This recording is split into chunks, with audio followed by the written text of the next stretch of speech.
dari kota Yogyakarta.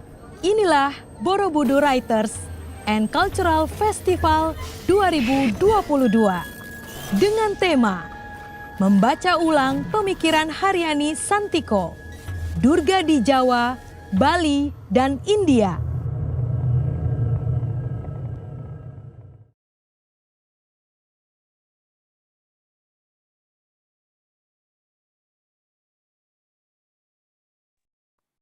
Oke, selamat pagi Ibu Bapak sekalian. Hari ini kita akan melangsungkan salah satu sesi di hari terakhir Borobudur Writer and Cultural Festival, Temu Penerbit. Saya Chandra Gautama, editor di KPG, akan memandu jalannya sesi Temu Penerbit ini sampai nanti pukul 11.30. Akan menjadi panelis, ini Pak Arlo Griffiths. Barangkali saya perlu sampaikan sebentar bahwa Borobudur Writer and Cultural Festival adalah medan pertemuan bagi para penulis fiksi maupun non-fiksi, pekerja kreatif, aktivis budaya, dan keagamaan lintas iman. Jadi tiap tahun BWCF menyajikan tema utama terpilih yang dianggap mampu merangsang khalayak untuk menyadari keunikan dan kekayaan pemikiran sastra, kesenian, dan religi di Nusantara. Sebelum kita mulai acara kita pagi ini, saya akan memperkenalkan dulu pembicara kita, Pak Arlo. Pak Arlo Griffiths sekarang menjabat Direktur EVO, École Française d'Extrême-Orient. Pak Arlo meraih gelar PhD di bidang Filologi Sanskerta dari Universitas Leiden, Belanda, tahun 2004.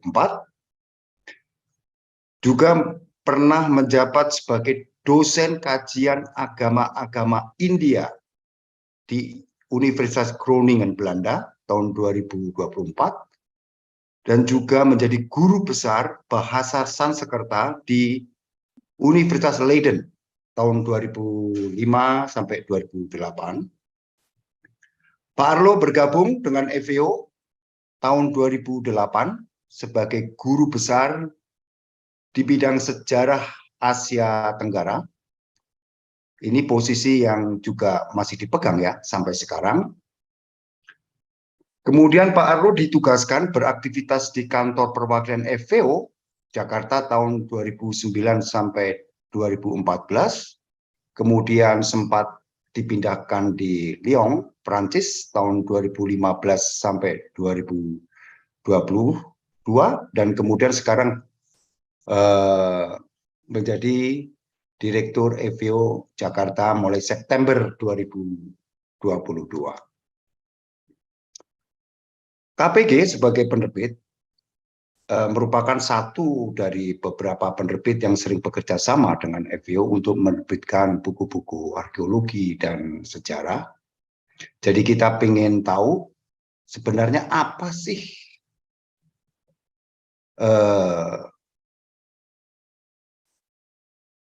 pekerjaan atau kepentingan EVO menerbitkan buku-buku yang sekarang bisa kita simak mengenai arkeologi, sejarah, dan budaya yang ada di Indonesia. Setelah nanti Pak Arlo menyampaikan gagasan, lalu saya akan buka nanti sesi tanya jawab, dan mudah-mudahan karena ini Pak Arlo hadir di sini, kita bisa bertanya banyak hal, termasuk Pak Arlo mungkin yang banyak ditanyakan oleh sejumlah akademikus adalah apakah ada mekanisme khusus kalau disertasi mereka atau tesis mereka hendak diterbitkan oleh EVO. Oke, sekarang saya persilakan Pak Arlo untuk menyampaikan presentasinya. Terima kasih banyak Pak Chandra. Saya senang sekali kita bertemu lagi walaupun secara virtual. Saya ingat hampir pas 10 tahun yang lalu saya sedikit belajar tata bahasa Indonesia dan ejaan bahasa Indonesia dari Pak Chandra waktu menentukan salah satu judul buku yang nanti akan saya tunjukkan sebentar sampulnya. Mari saya coba menyalakan PowerPoint-nya.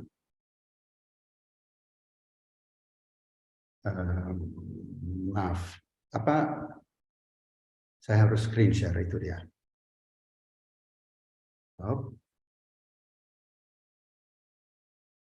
Apakah PowerPoint-nya sudah tampil?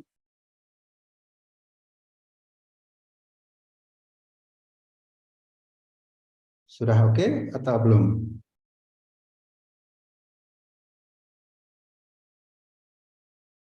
Ya, boleh saya dapat jempol kalau sudah oke, Pak Chandra?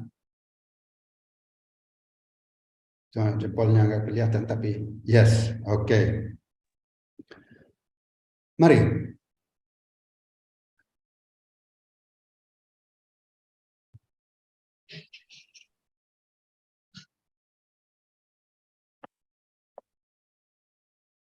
Saya mulai dengan beberapa informasi dasar yang akan saya bacakan dari layar.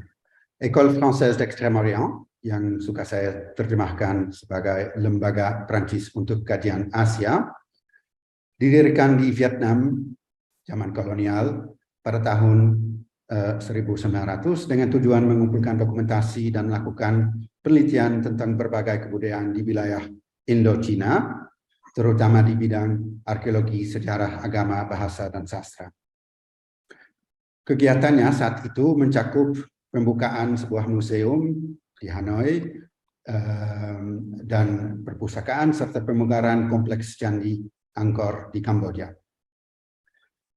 Sejak semula, usaha penelitian para sarjana EFO tidak terbatas pada Indochina, yaitu Laos, Kamboja, Vietnam, tetapi meliputi juga peradaban Asia pada umumnya.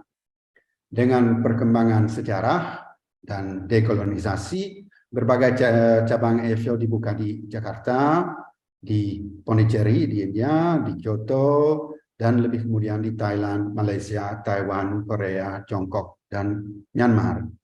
Kantor pusat EFO pindah ke Paris dari Saigon pada tahun 1968.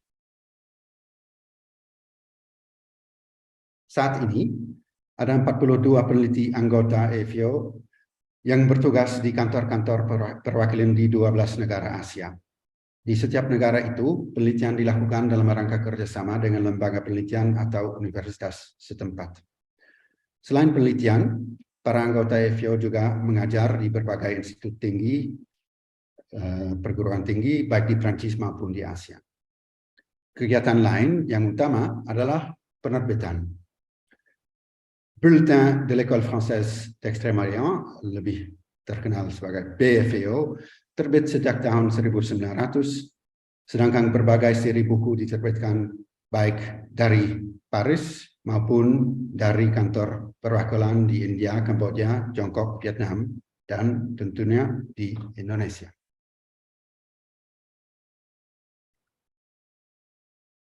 Sejarah perwakilan EFO di Indonesia dimulai sejak tahun 1952,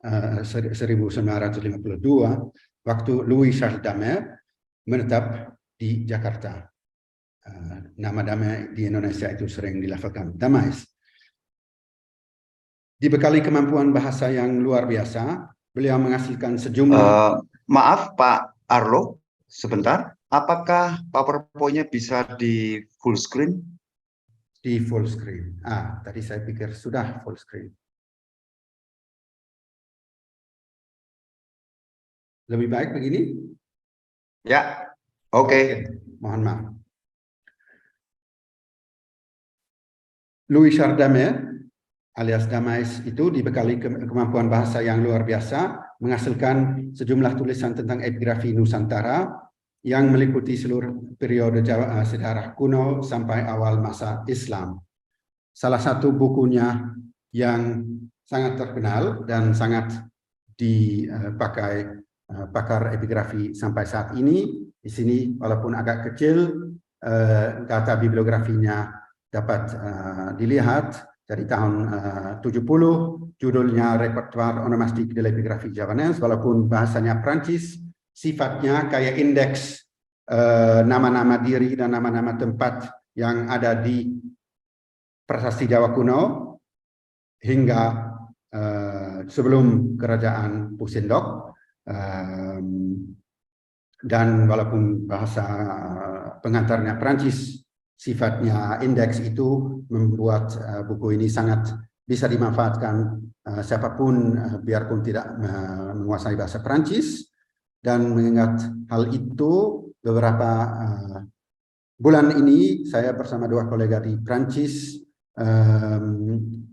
mengerjakan digitalisasi dan publikasi online melalui alamat yang dapat dilihat di atas slide ini. Jadi saat ini seluruh buku ini bisa diakses secara online dan dicari melalui browser, sehingga mudah-mudahan manfaat buku ini bertambah banyak. Kemudian, mulai tahun 70-an, penelitian tentang Indonesia di Prancis tampil cemerlang dengan munculnya puluhan ahli di bidang sejarah, arkeologi, filologi, sastra, antropologi, linguistik, dan lain-lain, serta dengan terbitnya satu majalah khusus, Archipel, yang masih terus aktif, dengan selalu memuat artikel tentang Indonesia. Dinamisme yang luar biasa ini berkaitan erat dengan hadirnya tokoh Denis Lombard. Setelah pulang dari Indonesia, tempat beliau menjabat kepala perwakilan EFIO selama hanya 3 tahun, beliau menjadi guru besar di École des Hautes Études en Sciences Sociales, lebih terkenal dengan singkatan EHESS di Paris, dan langsung berusaha membangkitkan sebuah generasi peneliti baru. Hasil usahanya itu segera nampak, sedangkan beliau sendiri diakui sebagai pakar terkemuka tentang Indonesia. Pada tahun 96, karya utamanya yakni buku monumental tentang sejarah Pulau Jawa terbit dalam versi Indonesia di KPG kalau tidak salah, dengan jilid 3 dan judul Nusa Jawa Silang Budaya.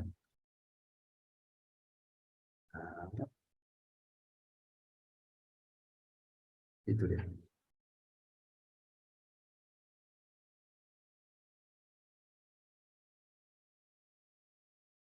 Jacques Dumarsais yang meninggal hanya 2 tahun yang lalu, bertugas atas nama EFIO di Indonesia dari tahun 77 hingga 87. Beliau ikut serta dalam proyek pemugaran Candi Borobudur di samping R. Sukmono, dan menulis sejumlah buku tentang Candi Borobudur dan Candi Sewu, serta sebuah kajian umum mengenai sejarah perkembangan arsitektur di Jawa. Buku terakhir itu sangat perlu untuk diterjemahkan ke dalam bahasa Indonesia dan diterbitkan. Mudah-mudahan segera kami tangani. Keberadaan EFIO di Indonesia mengalami era baru waktu sebuah perjanjian kerjasama dengan Pusat Penelitian Arkeologi Nasional alias Puslit Arkenas ditandatangani tahun 76. Mulai saat itu, mula-mula dengan asuhan Setiawati Sulaiman, RP Suyono, dan Hasan M. Ambari, semua kegiatan penelitian EFIO dilaksanakan dalam rangka kerjasama dengan Puslit Arkenas yang baru-baru ini menjadi bagian dari BRIN, terutama di bidang arkeologi. Survei, penggalian, dan kajian arkeologi dilakukan secara terus-menerus, antara lain di Palembang, Pulau Bintan, Banten, Barus, Batu Jaya, Padang Lawas, Pantura Jawa, Kota Cina, dan Bumiayu. Di samping itu, penelitian terus dilakukan juga di bidang filologi, epigrafi, sejarah, dan berbagai aspek Islam di Indonesia.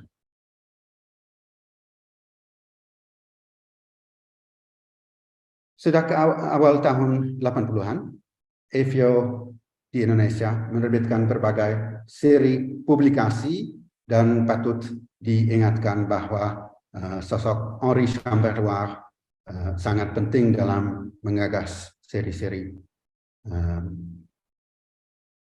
ini. Yang pertama, seri naskah dan dokumen Nusantara yang fokusnya di edisi naskah-naskah kuno dalam bahasa Melayu, Jawa, Sunda, Bugis, dan lain-lain. Sekarang sudah mencakupi 37 judul. Seri pustaka hikmah disertasi atau PhD yang fokusnya untuk menerbitkan disertasi hasil mahasiswa Indonesia yang sekarang mencakupi 14 judul. Seri lain-lain yang mengandung penerbitan buku-buku tentang Indonesia dari berbagai pakar, baik Indonesia maupun luar negeri, dengan 21 judul.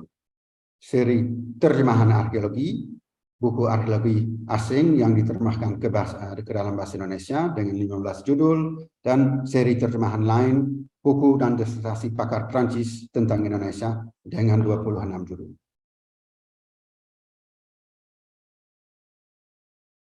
Sekarang saya menunjukkan beberapa contoh dari kelima seri yang tadi.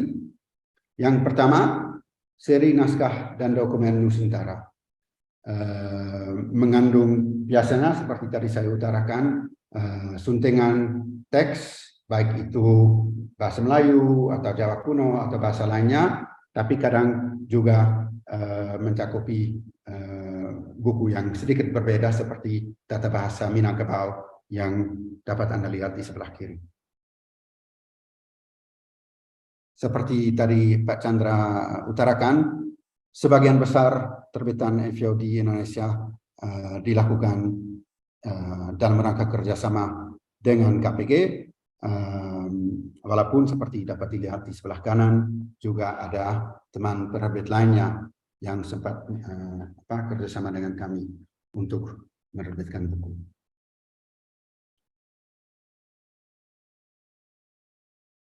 Ini masih ada dua contoh lainnya, dan mungkin yang di sebelah kanan, Naik Haji di Masa Silam, menjadi salah satu bestseller kami yang walaupun sangat tebal, sudah sempat dicetak ulang dan rupanya sangat diminati masyarakat luas. Sekarang seri pustaka hikmah disertasi PhD yang ya isinya sangat aneka ragam. Ada buku sejarah seperti yang di sebelah kiri oleh Adrian B. Lapian, ada yang lebih bersifat arkeologi seperti buku Pak Hasan Jafar tentang kompleks percandaian Batu Jaya, atau sekali lagi lebih bersifat sejarah tentang Tionghoa Makassar di sebelah kanan.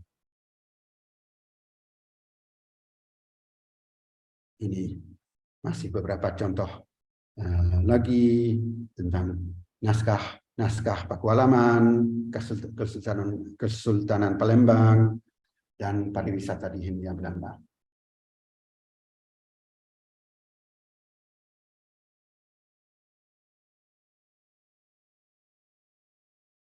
Seri lain-lain antara lain mencakupi buku Sadur yang maha tebal yang terbit dalam versi jilid tunggal pada tahun 2010, mengandung kalau nggak salah 40-an, 50-an artikel oleh pakar baik Indonesia maupun luar Indonesia, disunting oleh Pak Henri Chamberlain, dan tahun yang lalu diterbitkan ulang dalam 4 jilid yang judul sampulnya bisa dilihat di sebelah kiri.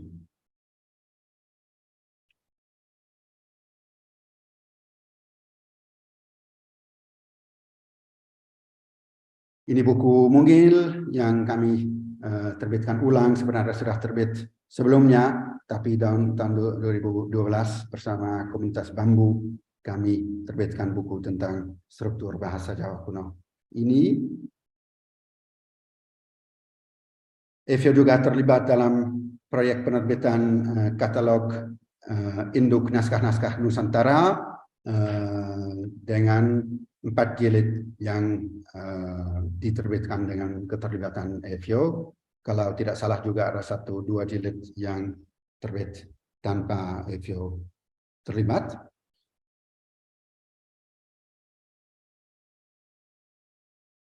Nah, ini salah satu kolega dari bekas Arkeologi Nasional, almarhum Uka Chandra Sasmita, yang kajian tentang arkeologi Islam Nusantara kami terbitkan pada tahun 2009.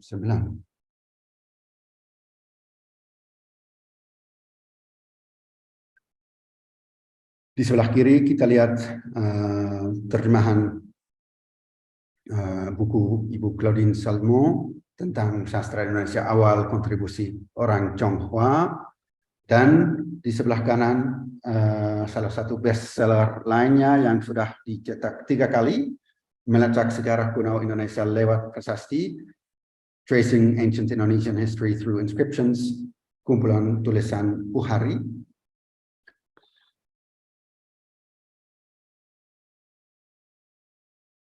Dan sekarang beberapa contoh dari seri terjemahan arkeologi.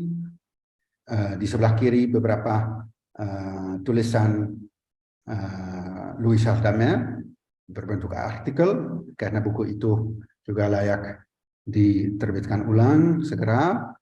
Di tengah kumpulan artikel tentang Kedatuan Sriwijaya yang mengandung artikel oleh pakar Prancis Georges Sedes, juga Damer, dan versi asli diterbitkan awal tahun 90-an, tapi versi kedua ini juga dilengkapi artikel oleh Herman Kulke dan Pierre-Yves Manguin. Di sebelah kanan terjemahan dari buku Lydia Kiban tentang figur bertopi pada relief candi zaman Majapahit.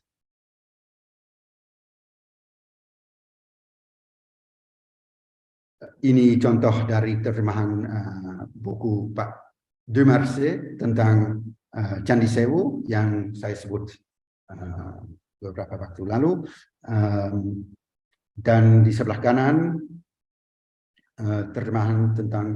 terjemahan buku tentang Barus oleh Daniel Pere dan Hedi Surahman.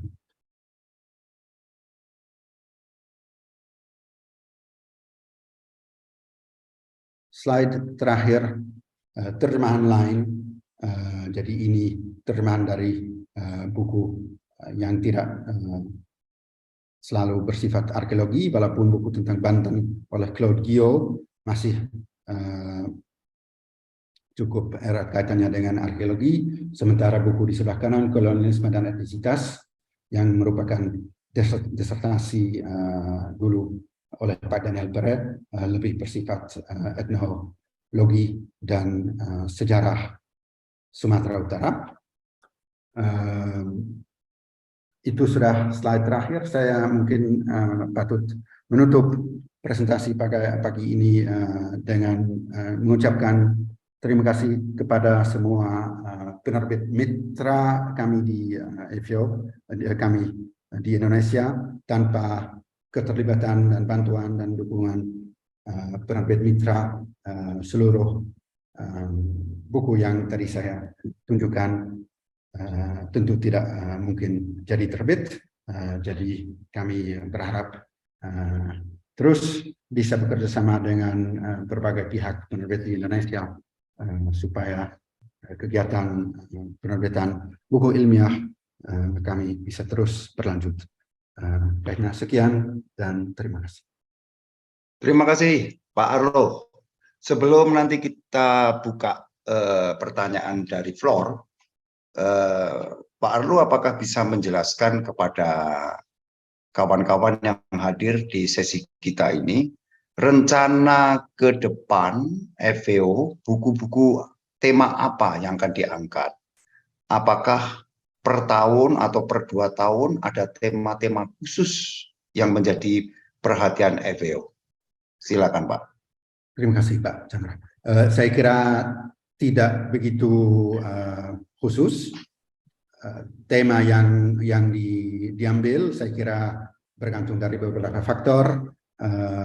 Ada faktor anggaran, patut disampaikan bahwa sebagian dari anggaran kami dari Menlu Perancis dan semakin ya Menlu Perancis itu dulu masih anggarannya masih cukup luas, sekarang sudah lebih terbatas dan semakin terbatas anggaran dari pihak itu, semakin kami juga dipaksakan untuk fokus pada hasil penelitian Prancis. Jadi anggaran dari sumber itu hanya bisa dipakai untuk menerjemahkan hasil penelitian orang Prancis atau ahli Indonesia yang bekerja di lembaga Prancis tentang Indonesia.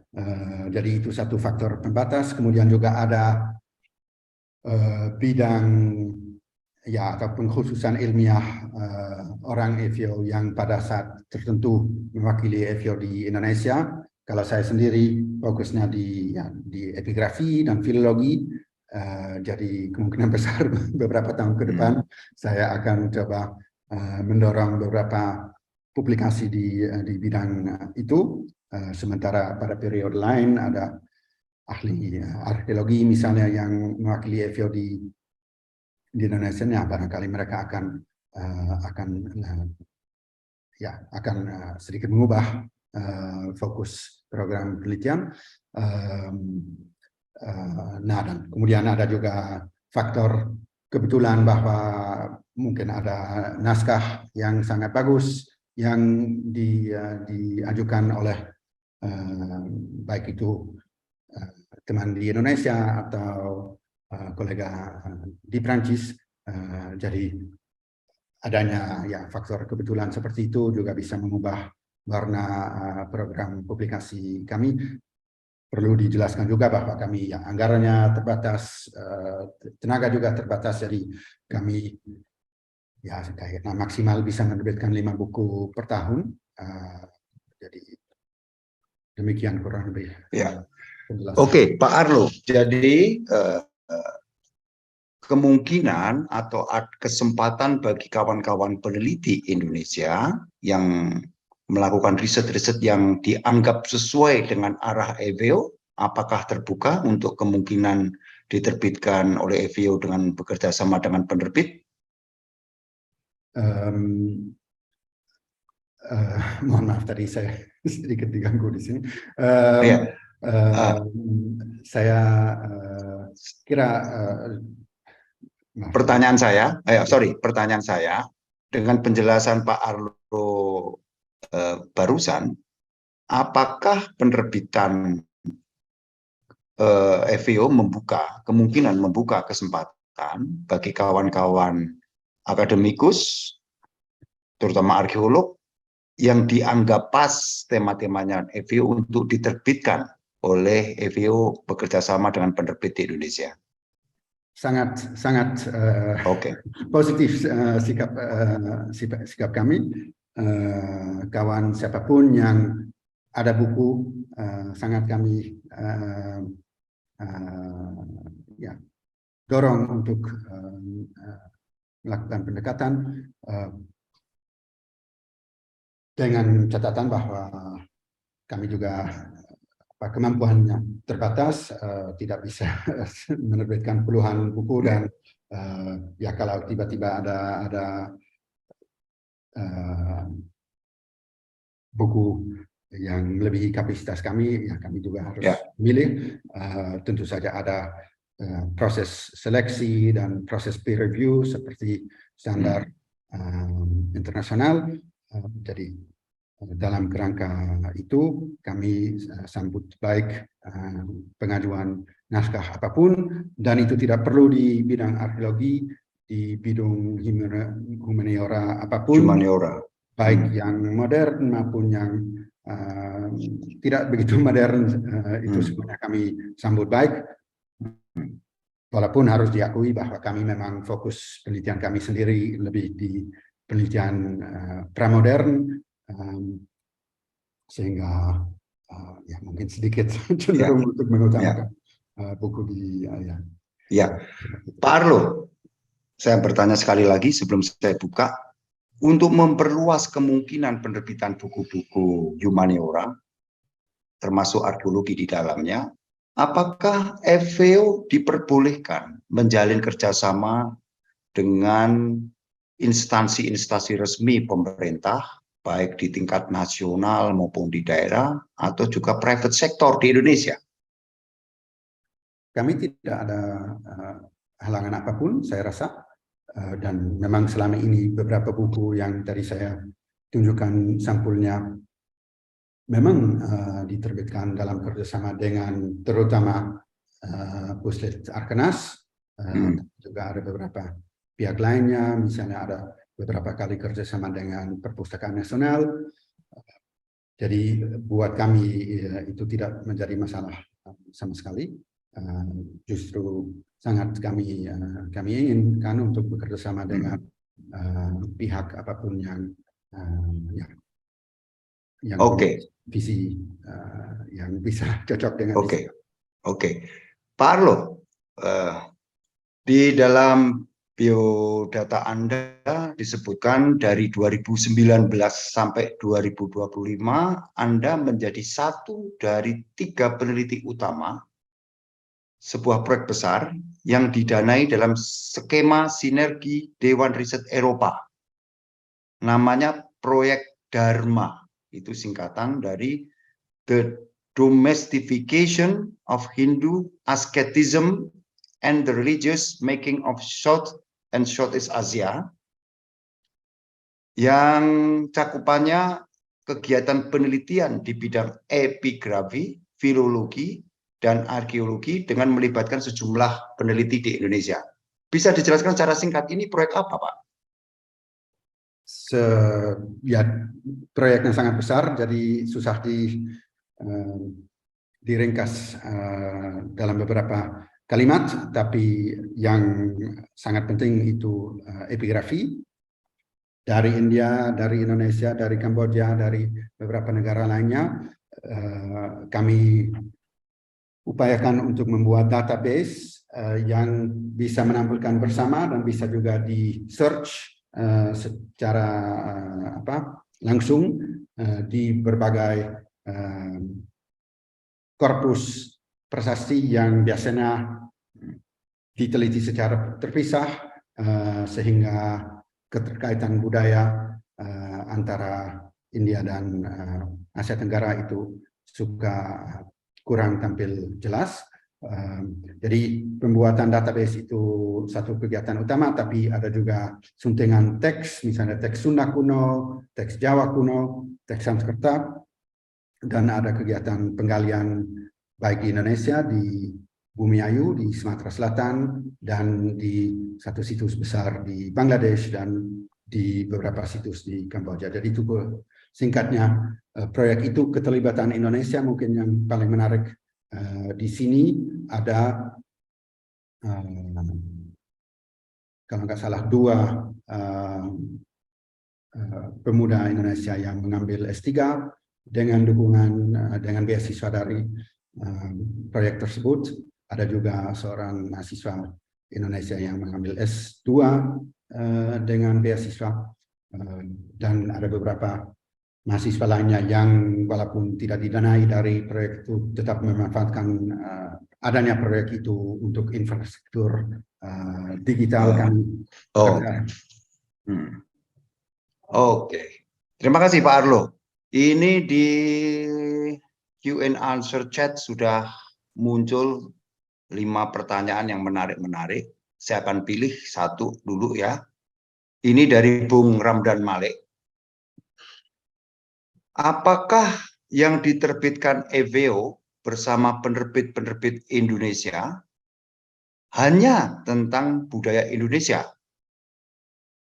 Saya kira di situ jawaban. Ya, sebenarnya saya membayangkan buku-buku Sartre, Camus, dan lain-lain yang banyak diterjemahkan secara sembarangan di sini akan lebih terkurasi dengan baik bila dibawa EVO.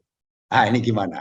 kita punya di Bung Ramdan, ada di Perancis ini selain EVO, kita biasa bekerja dengan Forum Jakarta Paris.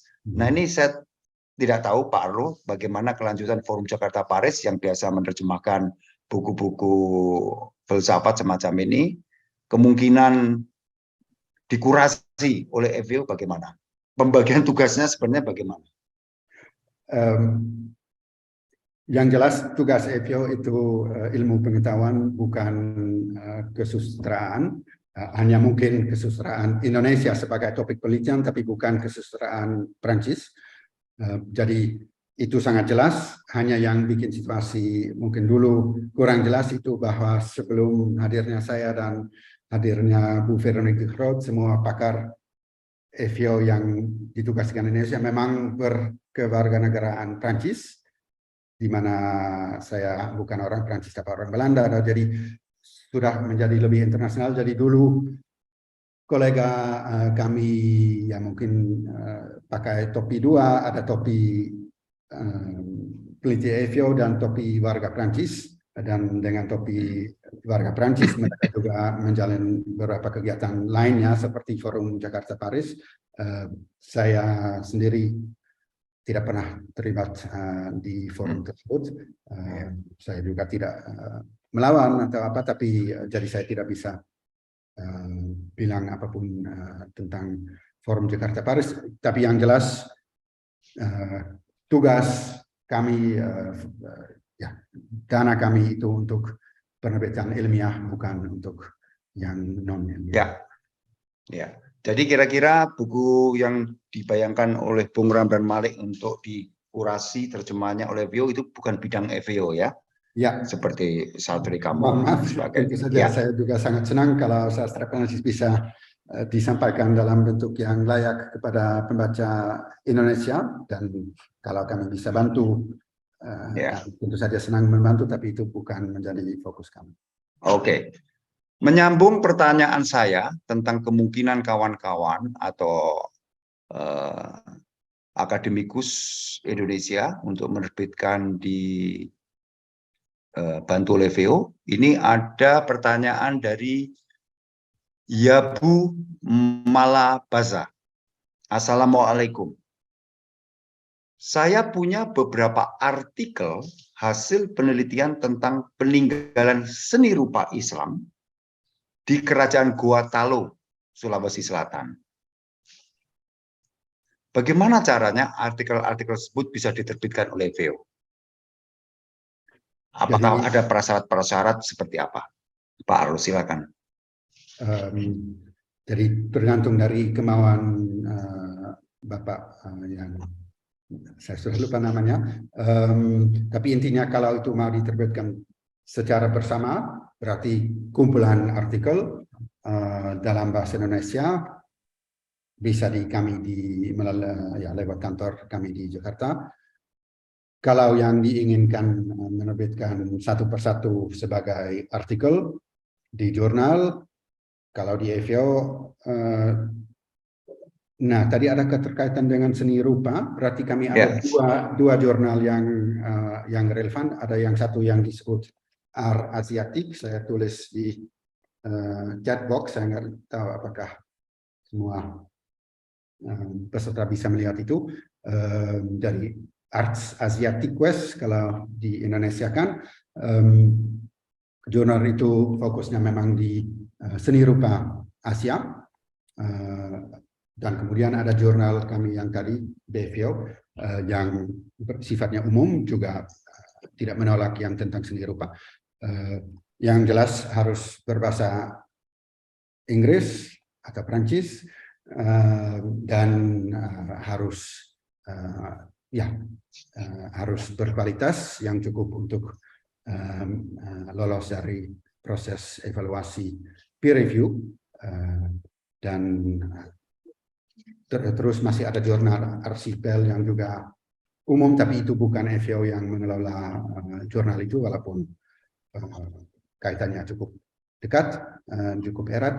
Jadi ada ketiga jurnal itu yang mungkin bisa relevan kalau di dunia penelitian Prancis, dan kalau ada yang bisa kami bantu secara informal dari kantor EVO di Jakarta, saya juga persilakan hubungi saya per email untuk membahas lebih lanjut.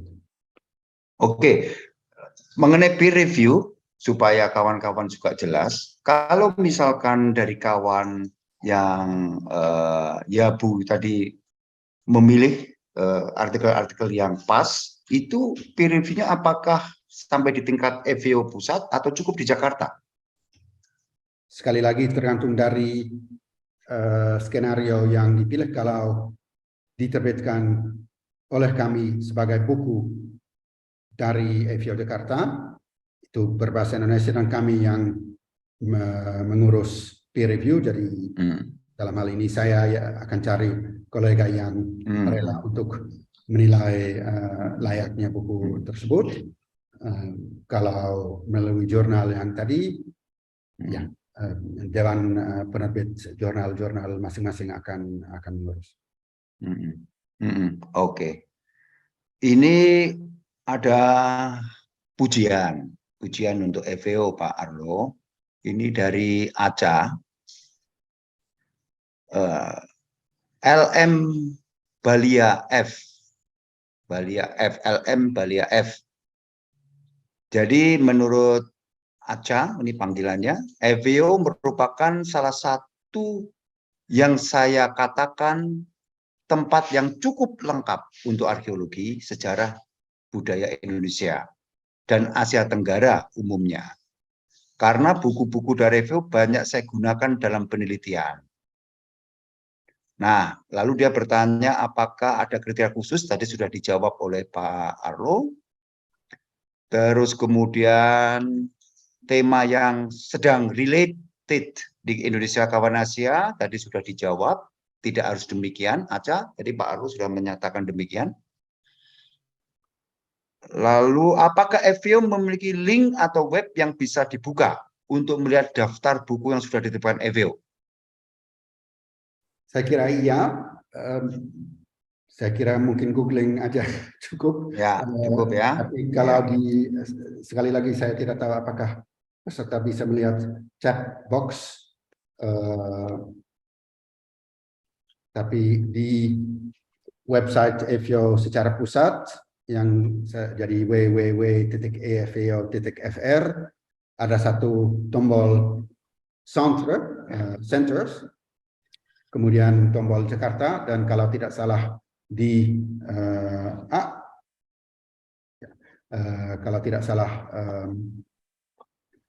barangkali bisa dibuka kami di ada daftar Google ya.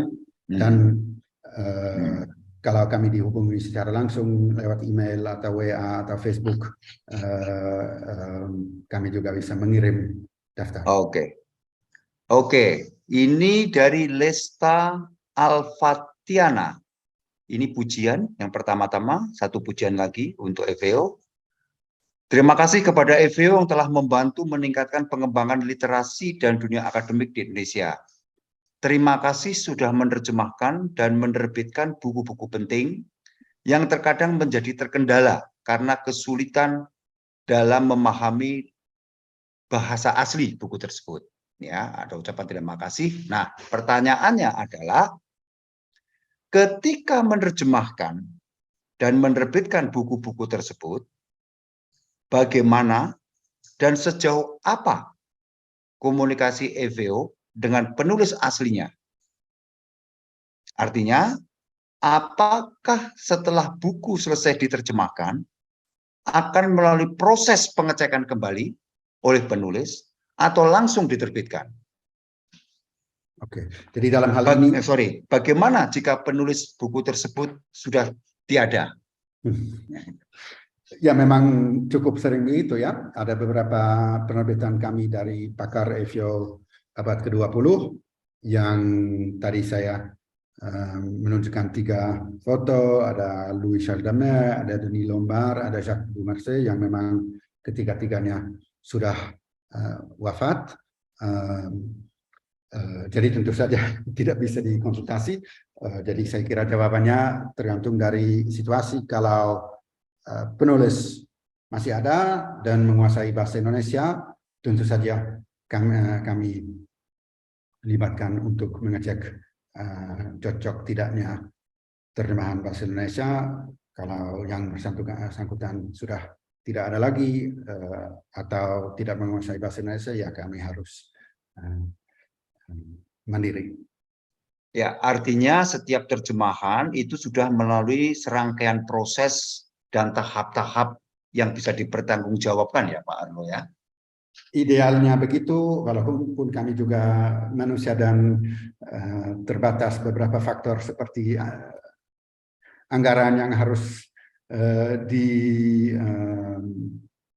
dihabiskan sebelum akhir tahun dan beberapa faktor lain itu yang kadang agak bentrok dengan quality control. Tapi idealnya memang proses di setiap tahap bisa dipertanggungjawabkan. Dari Kristi, Kristi, apakah ada penerbitan buku ilmiah khusus untuk kawasan Timur Indonesia? Lalu pertanyaan kedua, kesulitan apakah dalam menerbitkan buku-buku sejarah dan arkeologi di Indonesia? Oke, jadi yang pertama, dengan sedikit berat hati ya saya harus mengakui bahwa Indonesia Timur itu mungkin agak dianaktirikan oleh program penerbitan EFIO, walaupun ada beberapa kali penerbitan buku misalnya tentang Flores atau daerah Indonesia Timur lainnya. Faktanya ya kami terisi penelitian EFIO agak fokus di Jawa, Sumatera, Bali, karena pada umumnya fokus kami di entah di sastra Melayu klasik atau di arkeologi Hindu-Buddha atau di epigrafi Jawa kuno. Jadi dari bidang keahlian saya dan kolega saya, otomatis kami fokus di Indonesia Barat. Tapi pada teorinya EFIO terbuka untuk apapun yang terkait dengan humaniora. Hanya jaringan kami memang lebih fokus di Indonesia Barat. Tapi sekali lagi itu tidak berarti kami menutup. Justru kami sangat menyambut baik kalau ada proposal penerbitan buku tentang Indonesia Timur. Dan di Prancis juga ada secara internasional ya, kami akan cari pakar yang tahu tentang bidang yang bersangkutan dan minta pendapat dari pakar yang bisa kami temukan. Dan yang kedua, kesulitan mungkin saat ini saya harus pikir lebih lanjut. Ya mungkin satu kesulitan memang bahwa menemukan penterjemah yang oke dan bersedia untuk menerbitkan satu buku dari Indonesia dari bahasa asing ke Prancis itu tidak selalu gampang. Juga bahwa mungkin standar atau misalnya disertasi di Universitas perguruan tinggi di Indonesia, ada beberapa kaidah yang agak khusus Indonesia yang sedikit berbeda dari apa yang kami harapkan dari buku. Jadi di Indonesia misalnya kerangka teori itu sangat dipentingkan di semua kampus, sementara kami cenderung lebih mementingkan data. Jadi kalau ada satu disertasi dari Indonesia dengan 30 halaman tentang kerangka teori, ya mungkin kami akan minta penulis kalau itu bisa dikurangi atau malah ditiadakan saat dijadikan buku.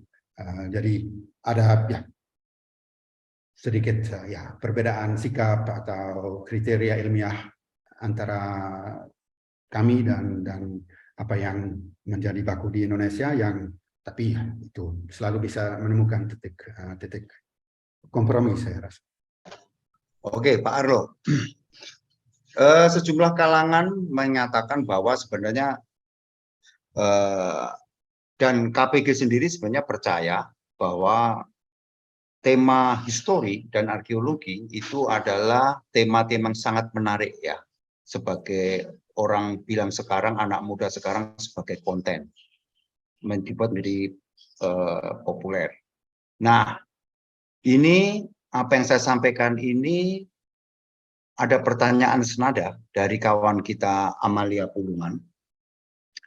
Terima kasih untuk EVO yang sudah berkontribusi besar terhadap pemikiran kebudayaan, juga untuk KPG yang berani menerbitkan ini. Nah, ini tentu adalah buku-buku yang sangat sulit dibaca untuk kaum awam ya. Nah, pertanyaannya sama seperti yang saya sampaikan. Apakah mungkin ada kolaborasi untuk produk anak milenial sehingga riset ini bisa diterjemahkan ke komik dan atau animasi? Nah, pertanyaan kawan Amalia ini menjadi sangat penting, Pak Arlo. Sepanjang pengetahuan kami di penerbit, sejumlah buku-buku for kids atau remaja yang kita terjemahkan dari National Geographic dalam bentuk foto-foto yang bagus itu laris. Jadi mereka punya standar yang bagus untuk penerbitan arkeologi tentang Mesir, tentang India, macam-macam lah. Nah, memang sejumlah kawan termasuk kawan Amelia mempertanyakan. Jadi saya kira kami sangat terbuka, tapi kami juga harus mengakui atau menyadari keterbatasan kami baik secara sumber daya manusia dan juga saya kan orang ilmuwan. Kalau saya diminta menilai suatu buku atau satu artikel yang bersifat ilmiah, ya saya merasa saya bisa. Tapi kalau saya harus mendampingi proses pembuatan komik atau media seperti itu, ya saya juga harus mengakui bahwa ya itu bukan, saya tidak tahu apa yang cara membuat satu komik yang pas untuk publiknya. Jadi kegiatan seperti itu ya saya harus menyerahkan kepada mereka yang lebih tahu daripada saya. Tapi kalau ini kegiatan seperti ini bisa dilakukan dalam kerjasama di mana EVO misalnya menyediakan semua gambar yang bisa dipakai atau didaur ulang, atau bisa diskusi tentang konten tanpa harus menulis konten sendiri, saya kira itu ada. Baik, barangkali yang bisa saya sampaikan juga kepada Pak Arlo, ada istilah yang biasa kita sebut di dunia kreatif sebagai kolaborasi. Tentu kawan-kawan EVO tidak memiliki keahlian untuk menciptakan itu, sehingga kita harus berkolaborasi dengan artis-artis yang berkompeten. Pertanyaannya adalah, jika kolaborasi ini bisa dilakukan, apakah EVO bisa membantu, terutama dari segi pendanaan, untuk menciptakan satu seri untuk milenial mengenai arkeologi Indonesia? Akses yang dimiliki oleh EVO kepada dana-dana atau lembaga-lembaga yang memang memiliki concern untuk itu. Apakah kemungkinan itu ada, Pak Arlo? Belum pernah kami coba, jadi saya tidak bisa menjawab dengan, tapi sekali lagi ya, kami juga ada batas, dan saya kira dari segi atasan saya ya, itu bukan fokus kami, tapi kalau ada proposal yang memang jelas manfaat untuk masyarakat luasnya sangat besar, saya kira tidak tutup kemungkinan anggaran langsung dari EVO bisa dipakai sebagiannya, tapi saya juga saya tidak bisa membayangkan anggaran sebesar apa yang diperlukan untuk kegiatan seperti itu. Jadi saya kira ini semuanya sangat bisa dijadikan diskusi, tapi di sini saya kurang ya, tidak bisa menjawab dengan sangat jelas. Oke. Ini waktu kita rupanya sudah selesai, panitia sudah mengingatkan saya. Jadi kita punya waktu ternyata cuma 45 menit, karena panitia akan mempersiapkan untuk sesi berikutnya segera itu. Maka saya ucapkan terima kasih kepada Pak Arlo yang sudah bersedia menjadi panelis untuk sesi temu penerbit. Kepada kawan-kawan yang ikut dalam sesi ini, saya mengucapkan terima kasih. Dan terima kasih pula sudah mengajukan sejumlah pertanyaan yang menarik. Dan dari panitia akan diberikan dua buku pemenang, dua buku mengenai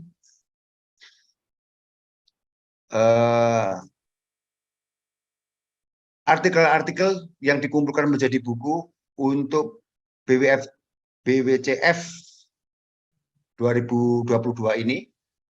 Saya akan memilih dua nama yang akan saya pilih, yang kira-kira pertanyaan yang sangat menarik. Saya jatuhkan pertama kepada Bung Yabu Malabasa. Silakan nanti mengirimkan berkomunikasi dengan panitia by email. Lalu kemudian saya jatuhkan juga kepada Lesta Alfatiana. Silakan Mbak Lesta nanti menghubungi panitia untuk mendapatkan buku. Oke, Ibu Bapak sekalian, terima kasih sudah bergabung dalam acara kita, ketemu penerbit, dan narasumber kita Pak Arlo. Selamat siang. Terima kasih.